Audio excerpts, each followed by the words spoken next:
নামাজ পড়ি, পড়ার পরে মানে গেট খুলে বাইরে সঙ্গে সঙ্গে বিটিআর আসে। বিটিআর আসে বলে চাচা তোমার বাড়ি কোথায়? আমি বললাম তো আমার বাড়ি, আমার বাসা তো এটাই।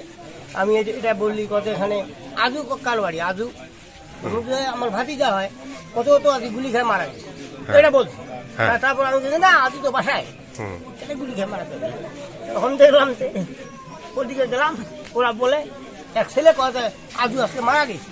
আমি সঙ্গে সঙ্গে ওই জায়গার মধ্যে কিছু দূর জায়গায় দেখি ওখানে বাংলাদেশে বিটিআর ইন্ডিয়ান বিএসএফ আসে, বাংলাদেশে খুঁজাখুঁজি করে। এইটা দেখি, দেখার পরে আমরা চলে আসলাম। বাংলাদেশে খুঁজাখুঁজি করে, ভারতের বিটিআর এসে বাংলাদেশে খুঁজাখুঁজি করে, বিএসএফ। হ্যাঁ, বিএসএফ বাংলাদেশে এসে খুঁজাখুঁজি করে। মেলা বিএসএফ হচ্ছে কম 100 জন, ওরা গাড়িও হচ্ছে 3 খান। ওখানে আমরা আবাদ করি, আমার ওই বাদাম বাড়িটায় ওরা খুঁজাখুঁজি করে। তো ওরা বাংলাদেশে এইভাবে এসে গুলি করে, এটা কি সরকার দেখে না বা সরকার এটা কোনো পদক্ষেপ নেয় না? আমাকে বাংলাদেশের লোকে গুলি করে, শত লোক প্রমাণ আছে, বহু লোক তো গুলি মারলে, এটা কি সরকার দেখে না?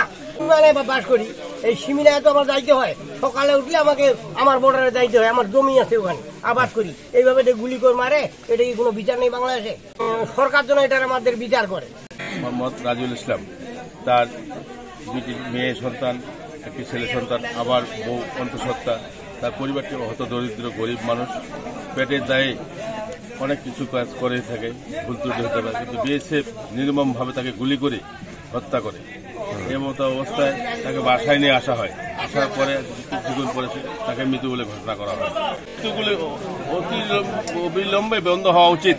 আমাদেরকে রাষ্ট্রীয়ভাবে সরকার মহোদয় যেন এটার দিকে দৃষ্টি দেন। বারবার ভাবে অনাকাঙ্ক্ষিত হবে এরা ভারত আমাদের উপর বর্বরতা দেখায়, মানুষদেরকে হত্যা করে, এবং যে গুলিটি করেছে সেটি ভারতের বাংলাদেশের অবস্থানকারী তারা গুলি করেছে।